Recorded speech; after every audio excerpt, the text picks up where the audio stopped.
Hello and welcome back, welcome to the start of What's Next. It's the Indy NXT Oval Series here for week number 1 of 2026 Season 2, where we'll be back taking on the opening round from the Oval in Japan in Mobility Resort Motegi, track that a number of drivers were very much happy with the racing quality last season. Sophie, are we in for another good one tonight? Yes, we are, Jacob. It might be St. Patrick's Day, but we are not in the proud nation of Ireland. We are at the signature oval of Japan, as you mentioned. Very interesting oval. It has that wide turn 1 and 2, and then that narrower turn 3 and 4. And not only do we have this interesting egg-shaped oval, we also have a stout field with Indy Pro Series driver Adam Blocker, as well as perennial fast guy Dylan Wieleszynski, I5G driver Matt Taylor, former series champion Indy Kirchenbauer, among other excellent competitors in this stacked Indy NXT field. Yeah, we'll actually get the B-roll off the screen here and get into the qualifying session here. We'll actually ride out with we're gonna pick a name that we might not have seen up until recently here. David Powers. Now, David is a driver that a number of these drivers are likely familiar with. He's coming fresh off of a championship in the Junior Open Wheel Oval Challenge last season that utilizes the Indy Pro 2000. He'll be looking to make his mark here in Indy NXT competition this season in the car numbered 5 tonight. We'll see what David has underneath his sleeves here in qualifying as we'll ride on board for his second of 2 flying laps. Yes, and as he starts this lap again, you're going to notice that very wide turn 1 and 2.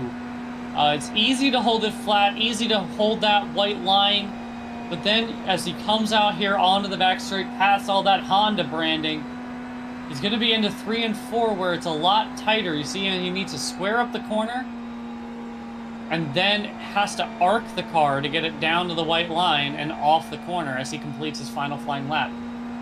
Here he comes across the line. We'll see where that sets him up provisionally.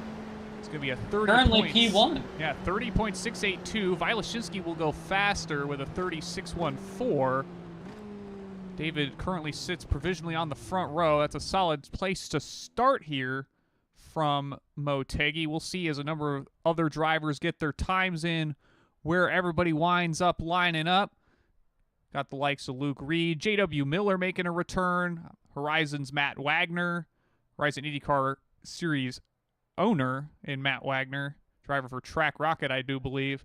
He'll be looking to make a mark here tonight. He's going for 5 broadcast race wins in a row, I've been told, so we'll see if he can extend that streak here tonight. He currently sits 7th on the board. Gary Yost will move just ahead of him.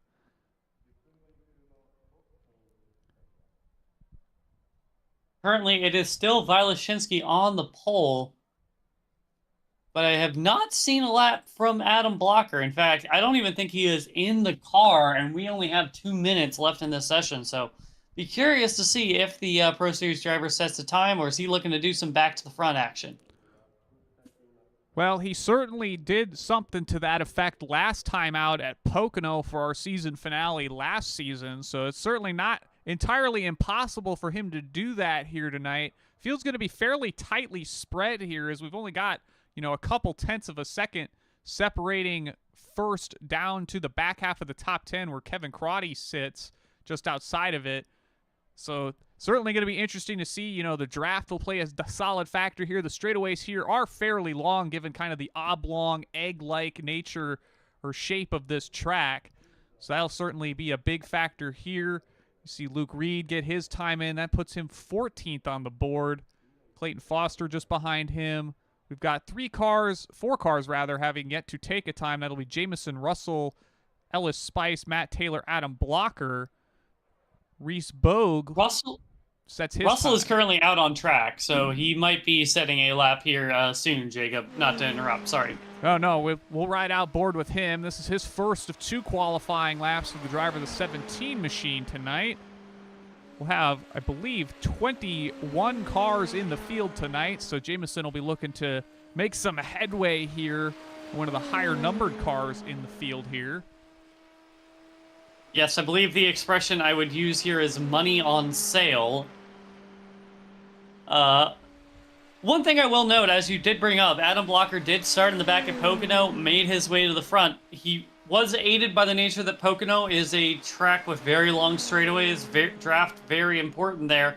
Also some attrition that we had in that race with the likes of Anna Klemek, as well as Brendan Trost and other oval heavy hitters having trouble early. So be curious to see if that luck pays off for Blocker and if his success pays off here in the race. Well, a surprise change of events will put Jamison Russell on the front row. We watched that second lap go up right before qualifying ended, and we'll get into a starting grid here shortly as drivers start to get ready for the 40-lap event here from Motegi. Yes, and while we're setting up the lap grid, Jacob, just a thought here. If I'm David Powers, I might be a little grateful that that lap came through from Russell there, simply because being on the outside on that restart or on a start there is very difficult to get the timing right versus being on the second row and right behind the leader. Yeah, we'll start running through the starting grid tonight with familiar sight at the front of the field. It'll be none other than Dylan Vilashinsky, reigning series champ. He'll start right where he basically left off, finishing second last time out at Pocono. He'll be starting from the front row once again here in Motegi. Jamison Russell with a late time in the 17 machine. He'll line up alongside him in car number 17. David Powers, reigning Junior Oval Challenge champ. He'll line up on the inside of row 2 alongside Crash Neon. Taylor Thurman will line up 5th alongside Clay Kirchenbauer. Charles Shanks will start 7th alongside Gary Yost in the 8th spot. Reese Bogue lines up 9th alongside Indy NXT Road Series competitor, podium finisher from a couple races last season, in Giovanni Blackerby. You got Jesse Francisco making another appearance in the 19 car tonight. He'll line up 11th alongside J.W. Miller. Kevin Crotty making another appearance. He'll line up 13th. Matt Wagner 14th. Kelly Dahl will line up 17th. Luke Reed will line up 16th ahead of Clayton Foster. Indy Kirchenbauer will be starting deep in this field tonight from 18th. Last car to get a time in. Adam Blocker will line up 19th. Matt Taylor in 20th. And Ellis Spice will round out the 21-car field here from Motegi. And we're in for an interesting one as the cars get ready to roll off the pit lane here. For sure, Jacob. There are two incredibly fast drivers starting in the back of the field that did not set times, those being Adam Blocker and Matt Taylor. Those two drivers I expect to move up rather quickly. Those drivers representing Powerslide and i5G, respectively. And obviously, Indy Kirchenbauer is one of the former champions of this series, so he also should be one to keep an eye on, that they will be on the move. Yeah, nicknamed the Conga King for his win in many of single file endeavors in Season 1 on those 1.5 mile tracks. This one a bit different here in Motegi. It's 1.54 miles, but drives kind of unlike any of the other 1.5s here on the iRacing service. One pace lap here, being led by the pace car into 3 and 4, is Dylan Vilashinsky. He'll get control of the field here shortly off turn number 4, and we'll be underway here for the first of 12 rounds in Season 2 of the Indy NXT Oval Series. Yes, that nondescript iRacing pace car dives onto pit lane here. Vilashinsky goes early, gets a good jump on Russell as David Powers slots in behind him, and we are underway for the start of Season 2 here in 2016. 3 wide through turn number 1. Sophie's got the time machine. We're going back a whole decade, but we're going to go forward here with Vilashinsky back at the front of the field. Russell's trying to chase him down. The Dragon already in full effect, weaving left and right. We saw that catch a number of drivers out at Pocono with just kind of how the car wants to snap around when you start fading to the right here. Let's see if anybody... Oh, big slide up into the wall. Yes, and Blacker, I believe that was Reese Bogue, was one of the cars I believe I saw up there in the wall. He seems to be moving backwards. That was a big help to Giovanni Blackerby, who moves up to 6th now from 8th at the start of that lap. Yeah, I think Clay Kirchenbauer also caught the outside wall off turn 4. That'll send him back down the order a little bit. Indy's kind of right behind him, working off turn number 4 here. You see the... Oh! Car shoots down there. Is that Gary Yost?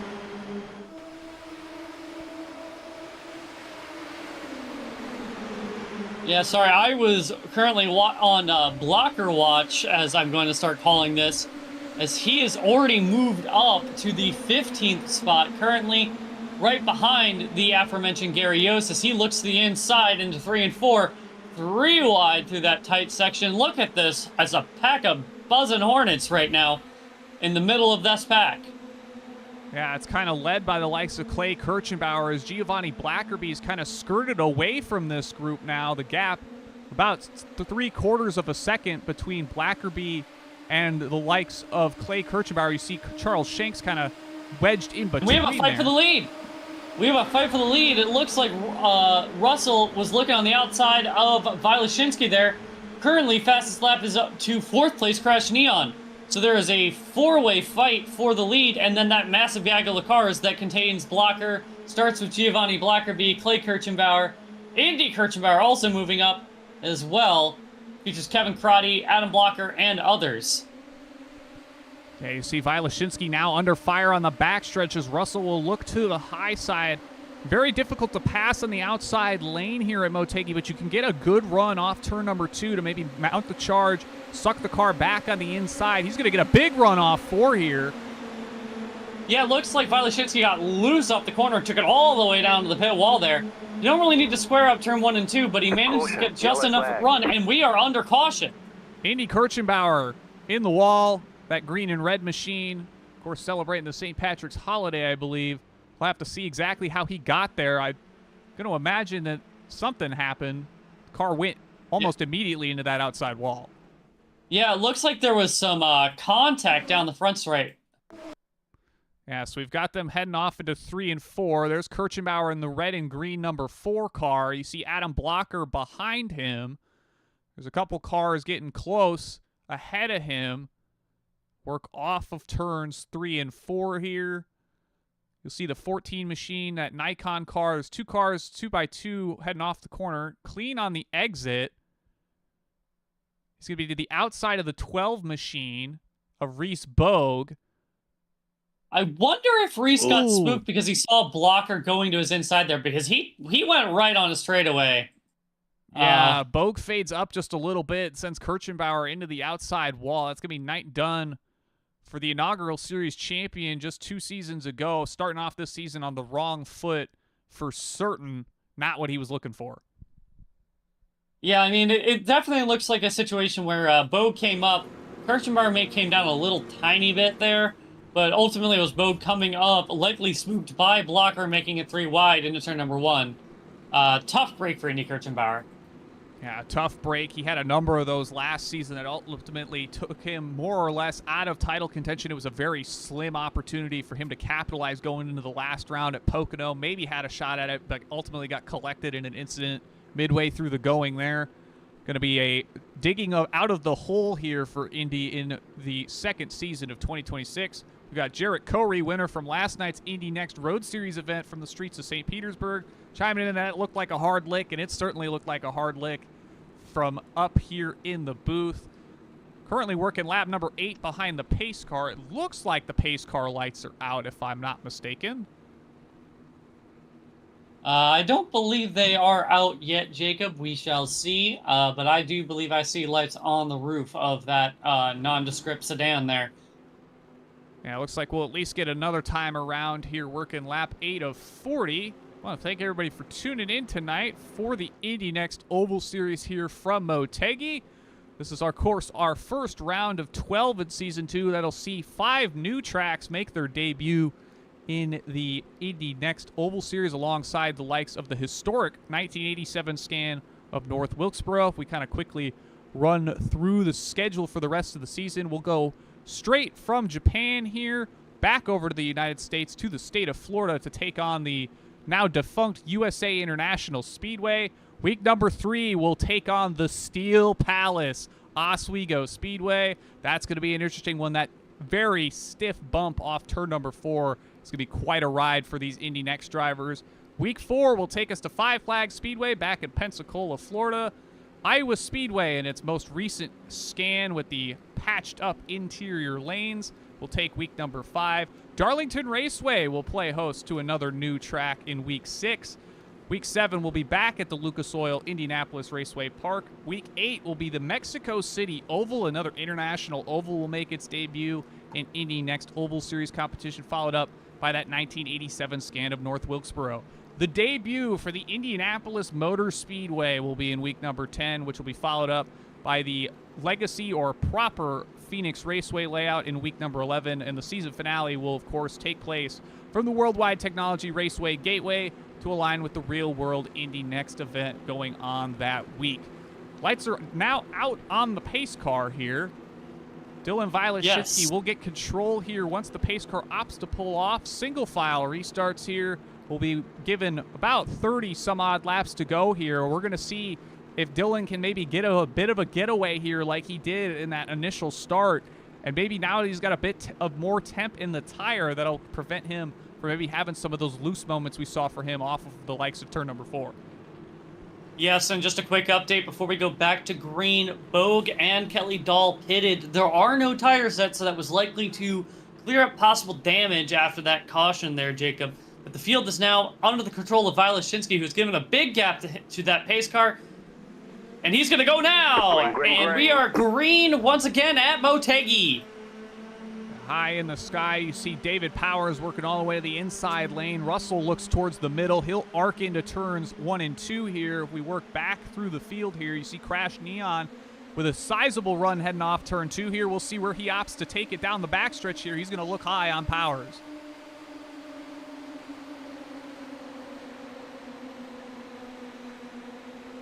Yes, Crash Neon and Powers there dueling over those positions in the top 5. Quick update on Blocker Watch. Adam Blocker currently looking to try and take the 8th position from Charles Shanks. He started near at the very tail end of this field, so this is a hard charge from the Pro Series driver. Yeah, we saw Powers, Neon, and Russell go 3 wide for a moment. Giovanni Blackerby's going to look to the inside of David Powers through 3 and 4 here. Powers having a bit of a struggle through that corner. He'll also get put under fire from Clay Kirchenbauer heading off into 1 and 2. Yes, this has been some excellent racing, Jacob. Action all over the track here as they've been going 2, 3 wide. There's a lot of different lanes you can make work in 3 and 4.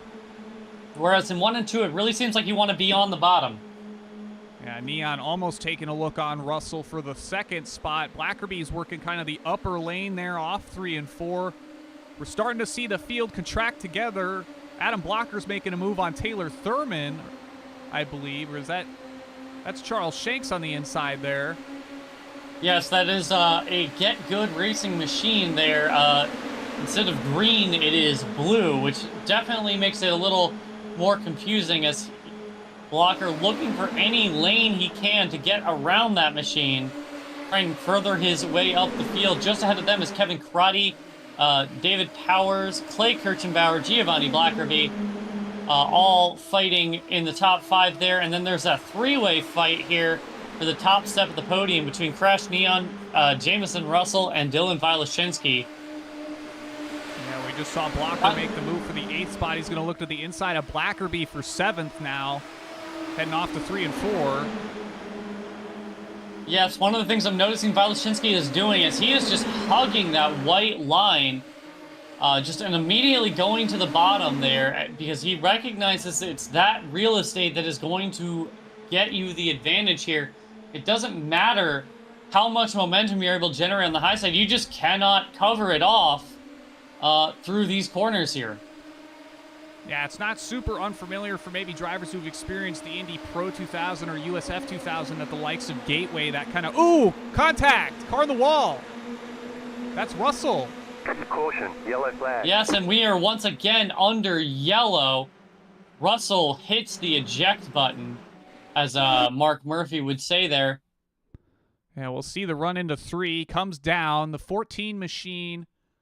That Nikon car of Kevin Crotty is just there. I think Russell maybe lost track of where his car was relative to the cars around him.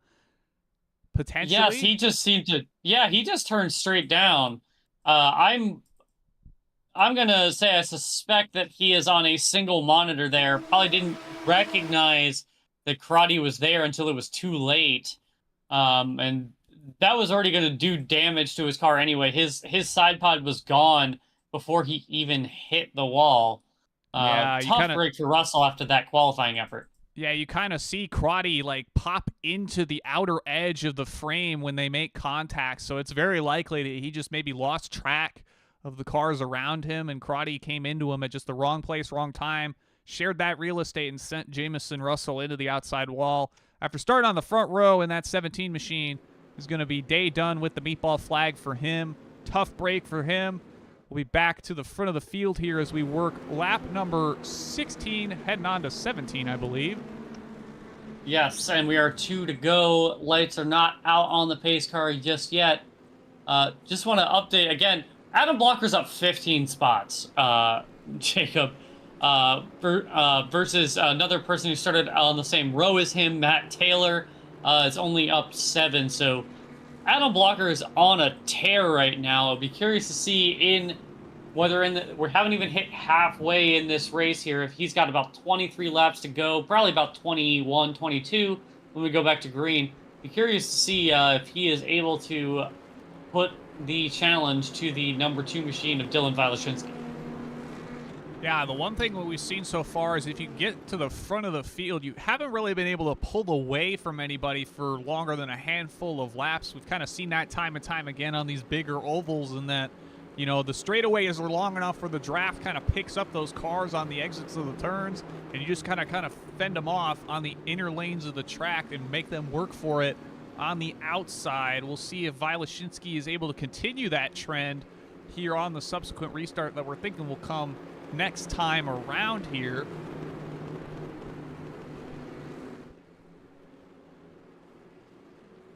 We'll thank Whiplash Simcams for providing cameras for this week. Good to see some quality camera action here. If you're looking for cameras or similar for any of your iRacing camera needs, feel free to check out Whiplash Simcams. Lights are now out on the mystery sedan pace car here. So once again, the field will be under control of that Get Good racing machine. Crash Neon, Clay Kirchenbauer, Adam Blocker, Kevin Karate are the drivers that'll be chasing down Vilashinsky in the top 5 here. Be curious to see who can give the reigning champion a run for his money. Yeah, we had 21 starters, 18 left out on the speedway. Jamison Russell, Reese Bogue, Indy Kirchenbauer, all multiple laps down with damage. It looks like all but Kirchenbauer has punched out of their vehicle at the very least. Working into 3 and 4 here. Vilashinsky still at the point. We'll watch him take on another restart here. Something he's gotten very, very good at over the weeks of this series so far. Pace car well out ahead here as they line up towards the outside wall here. I think Vilashinsky's been doing. We noticed on the last restart, he is letting that pace car get way ahead. Pace car's going to dive on the pit lane. You're just going to hear Vilashinsky more than likely pick up the throttle a little bit early. In fact, he actually goes a little later next time. I stand corrected. We are back underway here at MOTEGI. Still a solid jump for Vilashinsky as he stretches out to a little over 0.3 of a second with that launch. We'll see how long he's able to hold on to that gap with the likes of Crash Neon, Clay Kirchenbauer, Adam Blocker, Kevin Karate hunting him down through the top 5 here. Looking back, we get back to that kind of battle for the back half of the top 10. Jesse Francisco's under fire from David Powers. You see Taylor Thurman in that mix. Blocker working the high lane on Kirchenbauer in turns 3 and 4. He'll hang it tough. Yes. And he looks to have the momentum. That's another move made by Blocker, it looks like. But Kirchenbauer is hanging tough on the bottom. That is the preferred line through 1 and 2. And it's going to be the votive driver holding off Adam Blocker. Yeah, now 2x2 for the lead as Vilashinsky's under attack from Crash Neon. Adam Blocker's going to look to the outside again of Clay Kirchenbauer in 3 and 4. He's going to hook it up higher than anybody else on the front couple rows here.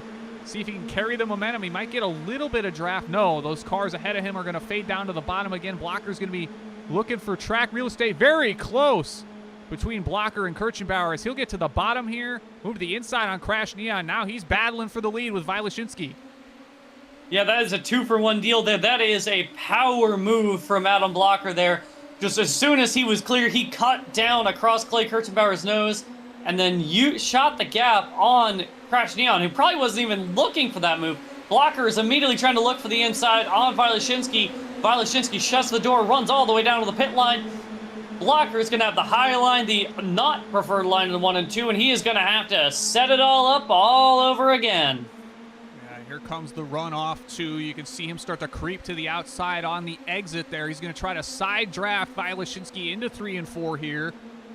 That high lane's worked, but that kind of needs the help of cars ahead. You see Kirchenbauer fall back. That's going to put Blackerby and I believe one other car up a couple lanes. They'll lose momentum, fall down a couple spots. What I just noticed there, Blocker led that lap, Jacob. Blocker led that lap, so even though he didn't complete the move, he didn't get clear, it might be possible for someone to just lead that last lap as ultimately Crash Neon slots through on the inside. I wonder if Blocker let that happen, possibly just to build another run, maybe realizing he needs the help of additional draft to make that move work as we see him start to set it all up, get a big run down the front straightaway, and I think he is going to try and slot in here. I think he is clear, and he is. Adam Blocker, now your leader from 19th on the grid there. Just used a lot of strategy, used a lot of racecraft there to get a run off Neon, off Wylashinski, and was able to run all the way to the bottom, and we see it. He is now hugging that white line just as Wylashinski did to him. Yeah, 3 cars, definitely faster than one all on its lonesome. Wylashinski was unassisted by the draft here, but he'll fight back on the outside here. They'll be side by side heading down the front straightaway into turns 1 and 2. Yes, but that run ain't enough for the Get Good Racing driver. He is going to have to slot in here. Meanwhile, Crash Neon watching from 3rd, trying to see if he can maybe take advantage, maybe do the same kind of move Blocker did to him. He is drafting off Wylashinski through 3 and 4, taking the high line, looks to be cutting low, but doesn't really seem to have the momentum, and now Clay Kirchenbauer is entering the conversation. Yeah, Kirchenbauer has been holding steady in that 4th position for a number of laps now. He's going to look to the inside of Crash Neon heading into 1 and 2 here. He's got those cars ahead of him on the bottom. He's able to make that draft work to his favor here. Neon's going to lose the momentum as there's nobody really to help him on that outside lane enough. Yes, and we see it there where Wylashinski is going all the way up the track to try and square up that corner, doing anything he can to try and carry speed through the corner to try and clear Blocker. But ultimately, we saw it with Adam, could not do it on his own, so what he did was let another car through, get a big run with the draft, and that is what he used to clear the number 2 machine to get the lead in the first place. And I'm not sure everyone else is going to cooperate enough to let that happen. No, everybody's very insistent on holding that bottom line and not really tucking away from it. Blocker kind of took advantage of the fact that they were running 2x2 for a time ahead of him. Was able to kind of arc off the top to the bottom, build the run, and cut out ahead of Wylashinski down the front stretch, taking that outside lane through 3 and 4. And he's fending off the field here at the front, holding that white line for all it's worth. Wylashinski to the outside again. Yeah, I just want to give a quick shout out to Jesse Francisco in the number 19 machine, running in the top 5, currently in 6th place, just got passed by J.W. Miller. But very much a money on sale race for a driver who just barely made it into this broadcast split, this absolutely stout field. Yeah, Francisco running inside of the top 10 here. He's on the outside of Giovanni Blackerby. He's just ahead now, heading through 1 and 2. He's going to have Blackerby to his inside now, heading down the backstretch towards 3 and 4. Oh, lots of contact. Wheel bobbles all around between the 14, the 19, and the 16. That's Kevin Crotty in that Nikon machine, the yellow car on the outside there. Crotty gets into the wall. Yeah, you see Thurman have to check up a little bit on the inside, I believe, alongside Matt Wagner on that inside lane. You see Matt Taylor working way up in the high lane as well. Yeah, Miller is on the move. He is now up in 3rd place, getting around Crash Neon and Clay Kirchenbauer. Maybe he can do the kind of run that Adam Blocker did here because he goes high, but ultimately he can't cut low now because Crash Neon stuck his nose in. Yeah, you see Clay almost make outside wall contact off 4 there. He's trying to hold off Giovanni Blackerby for the 5th spot. J.W. Miller on the outside of Crash Neon. Crash Neon has that preferred inside lane through 1 and 2 here. Miller's going to fall down a couple spots, but he'll try to tuck back into line on the inside here, just barely getting ahead of Jesse Francisco. Yes, and Vilashinsky gets a good run here on the back straight, fighting with Adam Blocker for the lead. He is ahead mid-corner. Blocker gets the drive off the corner here. Those two have been side by side pretty much the entire time. Going to tuck in behind Adam here through 1 and 2, but trying to rebuild that run. But again, only reason Blocker got around him in the first place was getting help from a second car. Yeah, we see Vilashinsky get that run on the outside in the midway point of the corner, but Blocker just has the drive off there. You're going to see a drag race to the line here. Blocker will lead that lap by 400ths, I believe, so he's got enough momentum to keep Vilashinsky at bay working that outside lane, but it's a matter of potentially just a pip coming across the line here with just 8 laps to go. We'll see who's got what it takes to make that move stick. Yeah, Crash Neon now entering the conversation. One of the things I noticed there, that last lap, Vilashinsky really overdrove the entry there, trying to make the move happen. Possibly he's running out of patience a little bit because it's very difficult to get a move done. He's only got 6 more laps to do it. We're on lap 34 of 40 here at Motegi. We'll pop out to the outside, down the back straightaway here. He's going to have more of the field behind him. They were temporarily a 4-car breakaway at the front, but the rest of the field has caught them now. You see Matt Taylor working the high line there in the 6th spot. That teal and purple machine's working its way up to the front of the field here late in the going. Yeah, and once again, we saw Vilashinsky really overdrove the entry into 3 and 4 there. He got alongside Blocker, but that was just asking too much of those Firestone tires. It really scrubbed them on exit, and Blocker pulled out a huge gap on him, but maybe that's enough for him to get enough draft that he can make the move work as he once again goes all the way to the wall to try and arc the corner. Tucks right in behind Adam Blocker, tries to let the car rotate through. He catches the wall. Yeah, slight wall contact there that'll suck him back to Clay Kirchenbauer, who's going to look to the inside here. They'll be side by side into 1 and 2 here. Yes, and Clay Kirchenbauer looks to have the advantage as Blocker's going to be giving him a draft run now. Crash Neon making it 3 wide for the 2nd place spot. Vilashinsky had to kind of make a correction there. He wasn't expecting all of that traffic to be there. Blocker now swooping low to give Kirchenbauer the draft, while these 3 have the momentum off the corner. Or sorry, those 2 have the momentum off the corner. It's Neon versus Vilashinsky for the final step of the podium. Kirchenbauer is going to get the draft off Neon. So much going on here, Jacob. Yeah, you see J.W. Miller back in the mix. He's kind of fought on the outside. Oh, contact! Vilashinsky around. Oh, to the outside wall. The rear end of that IL-15 absolutely rearranged. And it all happens in the blink of an eye for Dylan Vilashinsky working that outside lane, heading through turns 3 and 4 here. We'll get the cameras wound back up a little further. Here they come off of turn number 2 here, working down off the exit of 2 there, getting towards the back straightaway here. You see Neon in that Dairy Queen machine ahead here. Vilashinsky's going to get all the way up to the outside lane, trying to get the draft off Adam Blocker, heading into turn 3 and 4 here. And we're going to watch them head off into turns 3 and 4. See Blocker cut way down. Vilashinsky cuts down. I think he just overestimated how much further down that Crash was going to be, and that was kind of what we saw with Jamison Russell that last yellow, where he just kind of misjudged how close the cars on the inside of him were, and that'll send Vilashinsky into the wall. Not the start of the title defense that I think Vilashinsky was hoping for here. No, he wasn't, and Vilashinsky did let his thoughts be known that he was expecting Neon to be lower, and possibly Neon was trying to look out for Kirchenbauer there a little bit, but ultimately it is Vilashinsky who goes around into the wall, and depending on how things shake out, Jacob, we're on lap 39. I don't see the lights out on the pace car, so I think we're going to be ending under yellow with Adam Blocker from 19th on the grid for Power Slide Team Hype. Going to be your race winner with Crash Neon in the Dairy Queen machine coming home P2. Clay Kirchenbauer for Votive Racing League coming home P3. JW Miller in that Castrol GTX machine coming home 4th. Jesse Francisco, the 19 car on the field, gets a top 5.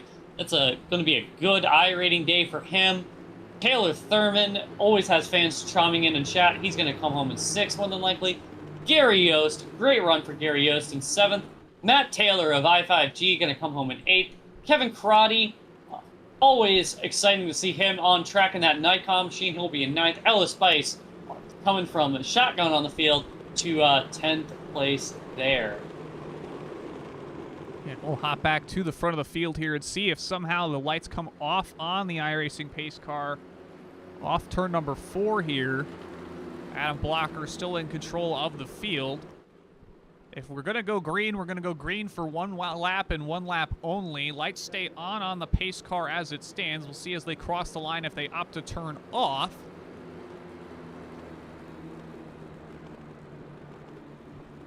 They do not. No, they do not. So, unfortunately, an exciting race with action all over the place has a rather anticlimactic end there, Jacob. But I'm not sure Vilashinsky would have been able to get around Block because, again, we saw this during the race that Blocker ended up letting Neon through, knowing he had a gap back to the P4 fourth place car, to use the draft off of them coming off 3 and 4 to build a massive run on the high side and ultimately overtake Vilashinsky there. But no, unfortunately, that is just how the nature goes there with this kind of race. It's just a question of who can build the momentum, and you can't really build the momentum by yourself, it seems, Jacob. No, certainly was quite the feat to watch Blocker use the 2 cars ahead of him, both lanes, and then work his way to the outside of Vilashinsky through turns 3 and 4 to make that pass for the lead, which he more or less didn't let go of. I think Vilashinsky might have got another lap let in there at some point working the outside lane on Adam Blocker, but Blocker stout on that inside lane. The rest of the going, he'll round through turns 3 and 4 behind the iRacing pace car and pick up where he left off at the end of the season from Pocono with another win here in Indy NXT Oval Series competition.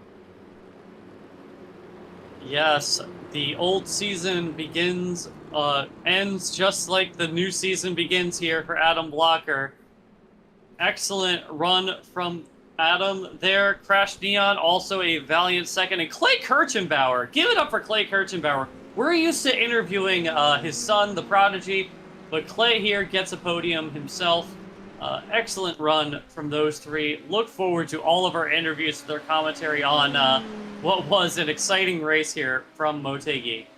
Yeah, we'll watch as Adam Blocker motors down the back straightaway here to get back to that start-finish line and run you through the full finishing results here from Motegi. And it will be Adam Blocker with the win over Crash Neon. Clay Kirchenbauer will round out that podium ahead of J.W. Miller and Jesse Francisco, rounding out the top 5. Taylor Thurman with a top 10 finish in 6th. Gary Yost 7th. Matt Taylor, Kevin Crotty, Ellis Spice rounding out the top 10. Moving their way through the rest of the order, you got Kelly Dahl in 11th. Giovanni Blackerby in 12th. David Powers, after starting near the front of the field, will finish 13th. Matt Wagner will not go 5 straight. He'll finish 14th. Luke Reed in 15th. Clayton Foster 16th. Charles Shanks, last car on the lead lap, in 17th. You got Dylan Vilashinsky following that unfortunate crash late in the going. He'll be 3 laps down. Jamison Russell, Reese Bogue out with earlier issues, and we saw the very heavy crash for Indy Kirchenbauer. He'll finish 21st and last in the 21-car field here from Motegi.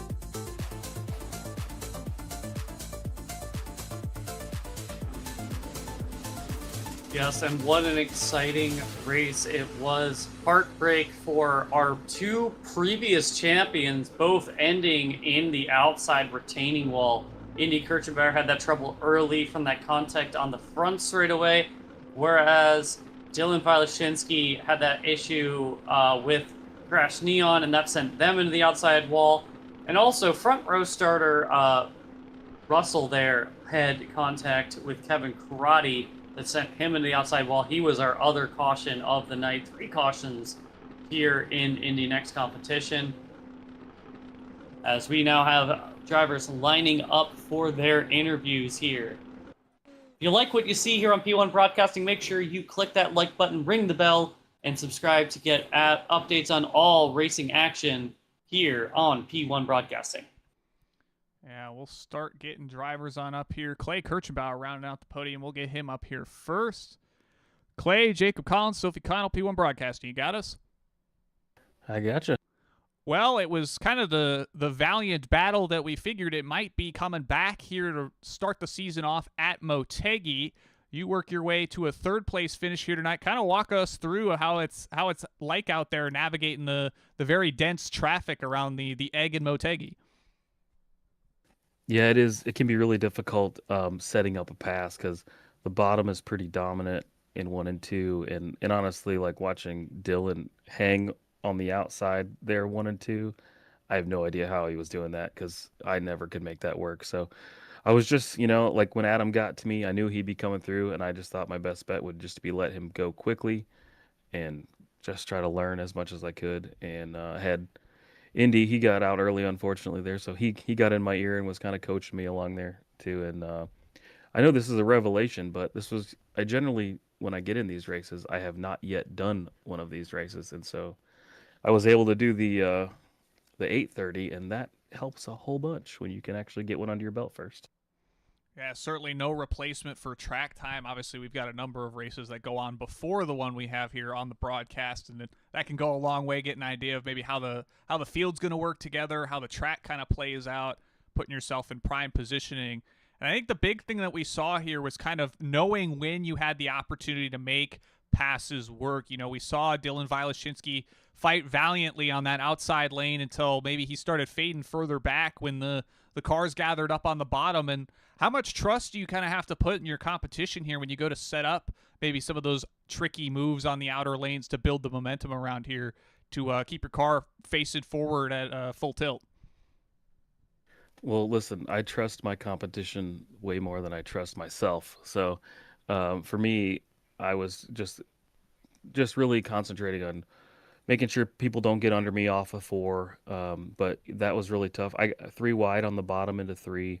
Like how slow do you get into the corner so you don't wash up and smash everybody into the wall off the corner? Like those type of scenarios you really only learn by doing. And so the first time that happened to me, I'd lost a couple spots, and then the second time I was able to back the corner up and maintain momentum a little better. So yeah, no replacement for track time there, and just really thrilled to bring it home 3rd. Really good night. Yeah, certainly no replacement for track time and a good result to show for it. Sophie, what do you got for Clay tonight? Well, Clay, obviously passing at the front was a premium. We noticed that Adam Blocker only really was able to get around Vilashinsky by drafting off of both Vilashinsky and the car running in 2nd at the time. Was there ever at any point where you thinking that you could possibly try and do the same, or it just seemed like no one else was willing to cooperate enough, or there wasn't the space to kind of make that kind of a move work? Yeah, and it was a big risk too. And I watched him do that, and I just was like, I can't believe he just did that. And I got into 3rd. I maybe got into 2nd for a brief moment there. And I was kind of content to run 2nd. I feel like I'm out kicking my coverage here. And so the hard part though is when you try to set something up like that, you have to leave the bottom open to really do it. So it's kind of got to be a perfect storm of you timed your run right, but then you also made enough space behind you where you're not going to get dive bombed. And when you get dive bombed, you're going to lose 3-4 spots. So, it is a lot of setting it up, but there's some luck involved too. Just, the runs kind of fall in your favor. Well, the runs and the luck certainly fell your way to a solid result here. Bottom step of the podium for you, Clay. Friends, family, sponsors, anybody you'd like to shout out, floor is yours. Yeah, thanks to my wife for letting me do this, and she's a big supporter. She watches all the broadcasts, so shout out to her. Indy always shouts out our go-kart sponsors, which we could not do this without, which BG Emery and Associates. Make something on YouTube, Bayside Comfort Heating and Cooling. So big thanks to those guys and everybody at VRL for letting me be a part of the team. It's been really, really fun and a great group of guys. Well, thanks for joining us here, Clay. We'll hopefully catch you out next week as we take on the USA International Speedway in week number 2. Looking forward to it. And that'll do it for third place finisher Clay Kirchenbauer. We'll bring on up Crash Neon, who finishes second here from Motegi. Crash, Jacob Collins, Sophie Connell, P1 Broadcasting. You got us? I got you loud and clear. Well, I think pretty much every time we've had you up here, you're sporting a new, different, brightly colored car and putting it up here in style on the podium. To kind of walk us through this race, you were kind of in contention at the front of the field all night long. Looks like you hadn't fallen further down than 5th, so you were a mainstay in the top 5 all night long. Kind of talk about how you managed to keep your car up near the front of the field through the whole 40 laps.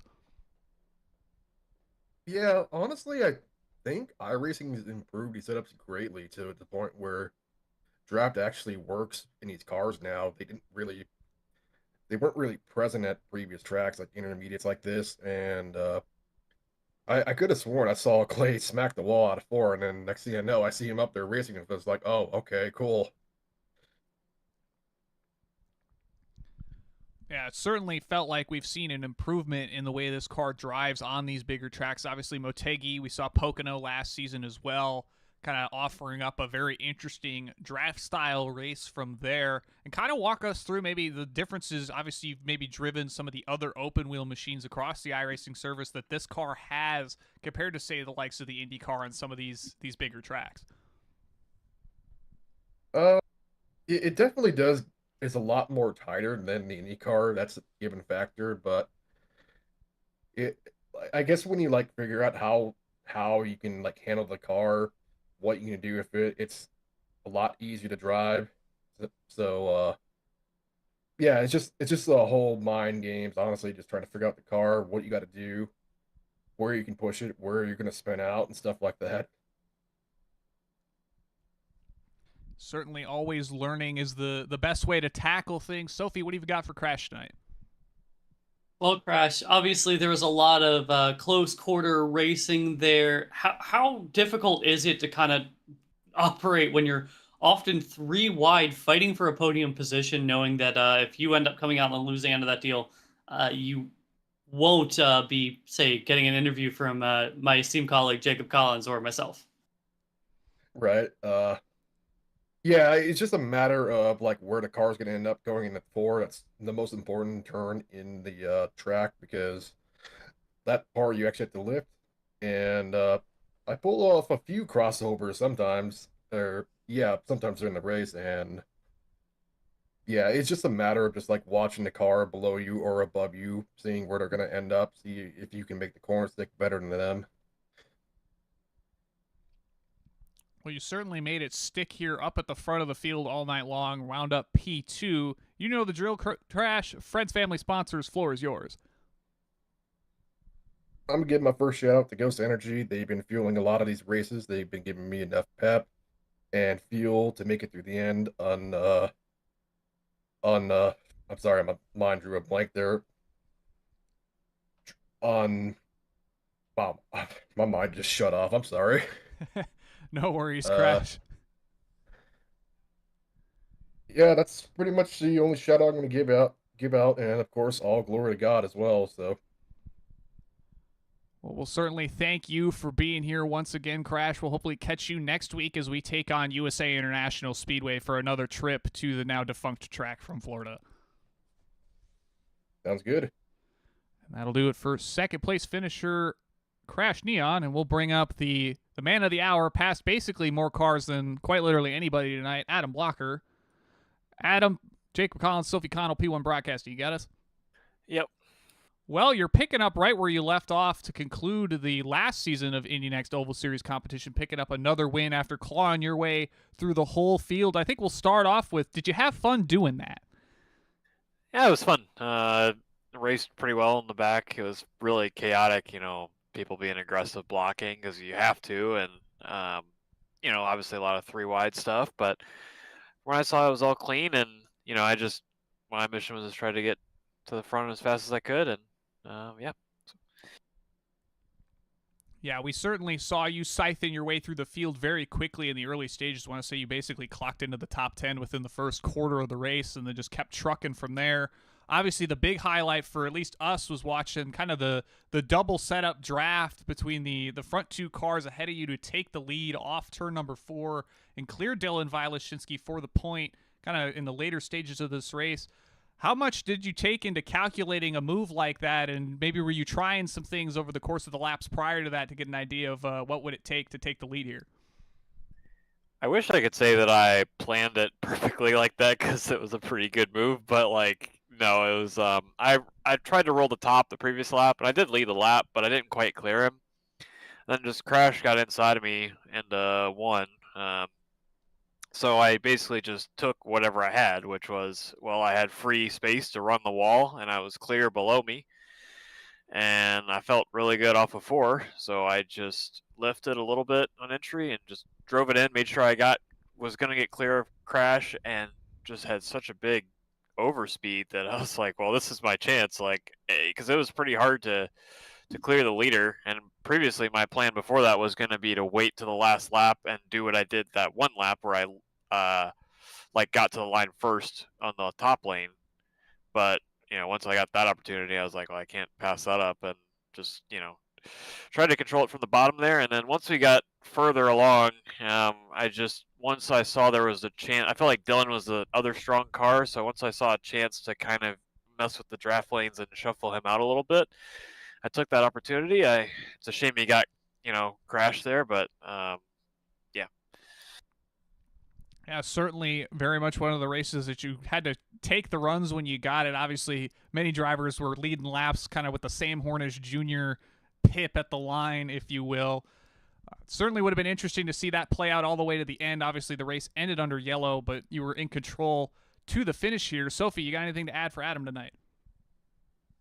Well, Adam, you started in the back of the field.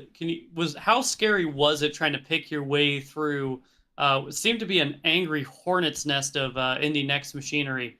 How difficult was it to work your way through the front, or did you find it to be quite a walk in the park? I was thankful to get through it relatively quickly, because it's not nothing. It's not nobody. It's just like the style of racing with these cars, especially the netcode is not very forgiving, and running 3 wide into the corners here, it's very easy to misjudge how many cars are below you or where the car below you is running. So I was thankful to just kind of get through it, and thankfully I kind of just figured out what to do early on to make positions. It did get a lot harder once I got into the top 10, but there was just like a few key moments where there was openings, and I would get stuck for a few laps, just logging laps, and then all of a sudden there'd be an opportunity to get like 3 spots at once, and you just take it, and then you settle into the next position and just keep doing it. So yeah, it was fun. So advancing forward through leaps and bounds all night long puts you to the front of the field here. Adam, you know the drill. Friends, family, sponsors. Anybody would like a shout out? Floor is yours. Yeah, just thank everybody for the good race, and y'all for putting it on, and hopefully see y'all some more this season. Well, certainly thank you once again for coming out, Adam. We'll hopefully catch you later on this season at any of the slew of interesting venues we have playing host to Indy NXT cars throughout the season. Okay, yep, see ya.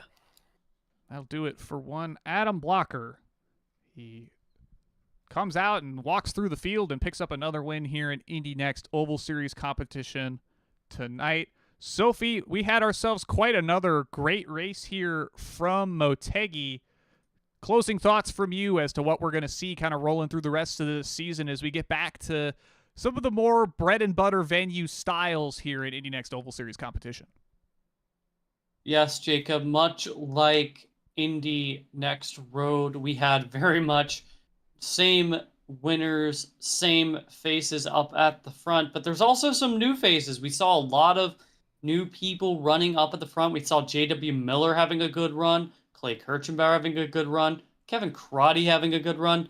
There's a lot of new faces. This is a deeply talented field, so I expect we'll have a lot of excellent races through the remaining 11 weeks. Yeah, we'll certainly have a great run going through the season here. Of course, we'll be cutting the track size more or less in half as we head to the USA International Speedway, the 3/4 mile track that once existed in Lakeland, Florida. I believe it's now one of the many tracks that they plopped an Amazon warehouse on top of. Me and Sophie will be back tomorrow at 8:20 p.m. Eastern Time for the Formula Super Series for Magny Cours. Thursday at that same time, we'll have the AMA Grand National Series. Mark Murphy, Caleb Brashear on the call for that. Friday night, the trucks, likewise, 8:20 Eastern Time, both taking on Darlington. Saturday, we'll have the IndyCar iRacing Series at 2 p.m. Eastern Time, taking on 100 laps at the streets of St. Petersburg. And then Sunday night will be the Votive Racing League for their 5th round of Season 4 at Chicagoland, 8 p.m. Eastern Time. Gary Godso on the call for that one. Well, thank everybody for tuning in to the Indy NXT Oval Series here on P1 Broadcasting. And we'll thank those that do the very difficult jobs all around the world for all that you do and allowing us to bring you the likes of Indy NXT coverage here on the channel. Have a good night, everybody. We will catch you next time wherever Indy NXT takes us next. Good night, everyone.